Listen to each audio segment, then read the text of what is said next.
Thanks for joining us again today on the show. I'm super excited to have an incredible new author, Esther Spina, here on the show today. And we're going to be talking about a fantastic book that Esther's just finished building and is now launching. It's called Ambitious Women.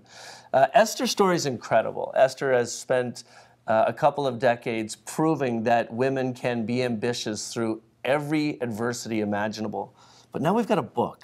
Right. So whatever possessed you, in spite of all the success you've had, you've literally built massive sales organizations and had very successful businesses in a couple of industries, and now a book. What is it all about? Well, I didn't really start out to have a book, Ken, but I think it's almost your responsibility. As I've gone through life and had adversity and had success, I feel like it's selfish to kind of keep it all to yourself. That it really, through my rah-rah team, my kids, my family, my friends, saying, you know what, you really need to share this. You really need to tell, how did you do it? How did you become successful? How do you get up every morning and be ambitious? And I think just through the years, it wasn't something I intended to do or I ever thought I would do.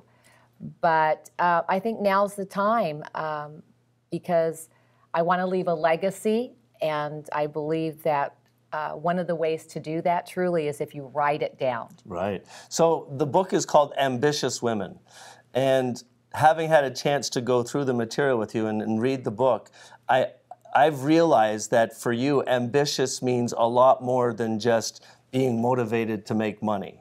What does ambition mean? Where did the inspiration for that subject and all that content in the book being wrapped around it? What's it all about?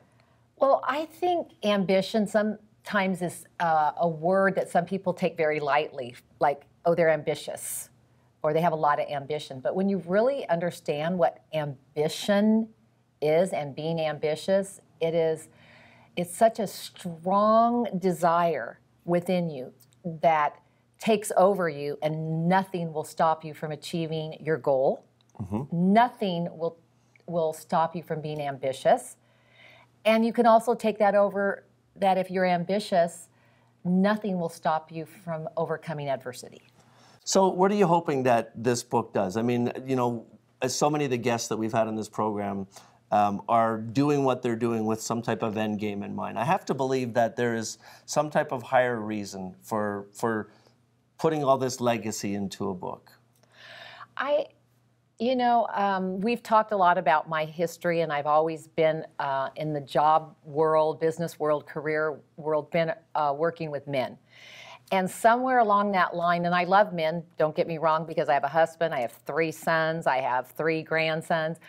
But I, as a woman, just became passionate about helping other women become passionate and ambitious.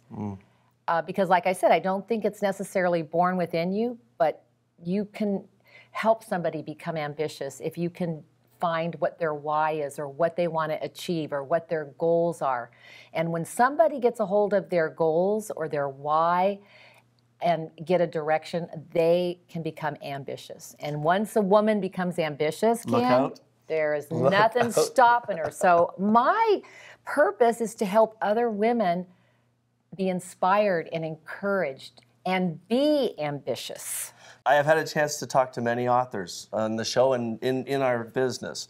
What I've noticed is there are too many blah, blah, blah, rags to riches stories out there. And I was expecting that, to be really honest. Yeah. I mean, you're an incredibly successful entrepreneur. You're the top female salesperson in a billion-dollar company. Right. And you make a 7-figure income every year, now motivating the salespeople in your organization. And so I really was expecting that rags to riches story, but I didn't get that. I was inspired because there's stories of, oh gosh, everything from losing a baby to losing a life to losing a business. Right. A lot of intimate details in there. I'm guessing you did that because what I saw, it looked to me like regardless of what a woman is going through, there's an answer in that book. Right, and I think that if you're going to write a story or a book, you better be transparent. And that isn't an easy thing for me. That's not me. But in public. But I just felt like, you're not going to inspire other women if they can't see themselves in you. Right. If you cannot be on their level, if you cannot feel their pain, if you cannot walk through them and tell them, this will pass. You will get through this. And that's why it was pretty humbling, and there's some things in there that I would have never told anybody in my life. But I felt like that if it was going to be successful, I needed to not be superficial, and I needed to really be down where the women were. And I feel like I do understand them because I am a woman. So there's a couple of issues in there that I really think it would be a blessing to all of our viewers to talk about. One of them was an earlier part of your life where things were going great. You had a title company, and that title company disappeared. Why don't you talk a little bit about that? Well, and I've told you, I'm not an entrepreneur. I don't even know where I got that from. I mean, I am now. I have that entrepreneur spirit. But I have my mom and dad, my grandparents. No one, I can go back to my history of my family, and I don't find anybody that's an entrepreneur. But very early, young, in my marriage, my husband and I started a tile company, and we started it in our garage with my little babies, and we became very successful. Just, I guess, because we were ambitious. Okay. We got that trait, and we were going to make this work. And there were very many years that we were so successful and had everything and thought we owned the world and we would always have money coming in. And then, of course, a recession came. And with just in months, a matter of months, not even years, in months. And I know we lost everything, and we couldn't even downsize fast enough. And that was probably the most humbling time of my life. So I have such compassion for when I hear about people like this last recession in 2008. I mean, I didn't have to go through it at that point because I was in a recession-proof business. But I have such compassion that I would never, ever have had for people had I not gone through that. But you know what? You get second chances in life. Oh. We didn't give up. We stayed ambitious, we overcame, and got a second chance in life, and here we are. How bad did it get, though? At the very bottom of this business? Tell me about Well, that. it got pretty bad. Let's see. If you had 8 acres of land that you were going to build your dream house on, and your car was repossessed, and in order to have a car, because you have 4 little babies at home, you trade 8 acres of land for a 1970 Dodge van. So does that kind of give you a little idea of how humbling or how bad it got? How did you get through it? How did you keep going? Grace of God. I have to just tell you, I had to do a lot of praying. Because I am the type of person that I could actually thought I could do anything myself. And I'd find a way. And when things are taken out of your hand in a recession, and I know so many people have gone through it, it's not your fault. I mean, you're just a product of society, of what happens in the environment. The environment. And so I look back now and I really kind of don't know, except for all I did was rely upon God, my husband, and my children. I really didn't go out at all, so you don't feel like associating with people. You don't feel like seeing your friends. You really just don't feel like doing anything. Right. You survive. But through all that, and if you just don't give up and you keep your ambitious spirit to survive. We were talking about you need an ambitious spirit to be successful. Right. But there are times, women, and you know this, that you've got to have this ambitious spirit just to survive. And it works the same way.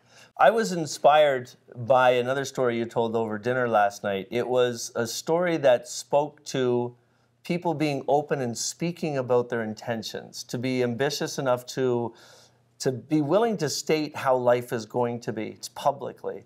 And you, in your current situation, are the top female salesperson in this billion-dollar company.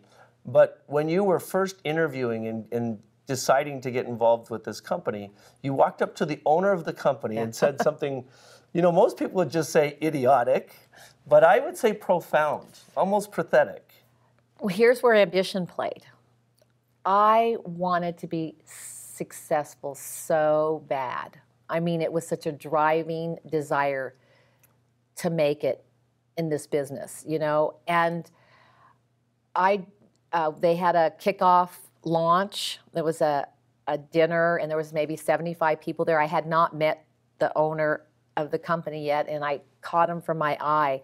Just something within me said, I need to be accountable. I need, for myself, so that I will be successful, I need to be accountable to him. I walked right over to him and I said, you don't know me, but I'm Esther Spina, and I'm going to be somebody someday in this company.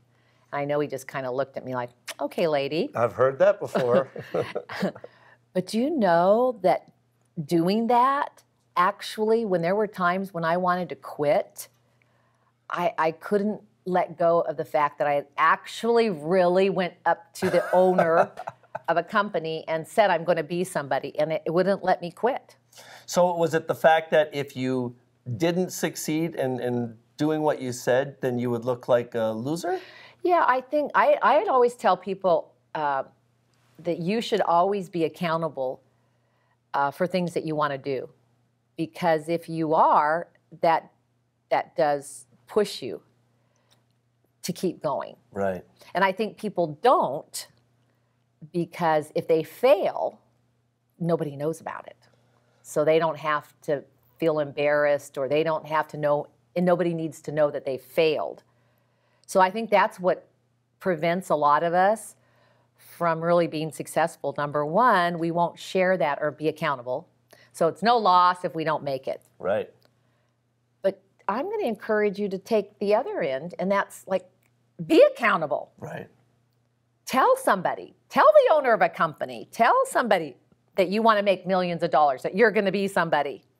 And all of a sudden you're speaking that and you're living it, and then you can become it. Once you've told the world about it, it's like that if you don't succeed at it, then you're a hypocrite. Right.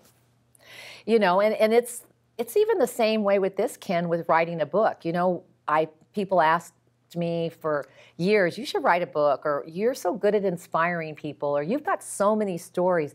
But I never wanted to tell anybody that I would do it or could do it, because in case it didn't work, same thing. And so now I just had to get out of my comfort zone, and now here I am. You forced me to be on this interview, so now everybody knows I'm got a book out. So if we're talking about ambition, just sort of to put this all into one nice little package at the end of our time together, your suggestion to people is ambition is not just about making a few dollars and being excited about doing it. It's a way of life. It is a way of life, and it doesn't come naturally. So you have to work at it. Something else I learned is that successful people do what unsuccessful people will not do. We've been here in the studio today with the author, Esther Spina. Esther, thank you so You're much so for your welcome. time. Thank you for having me.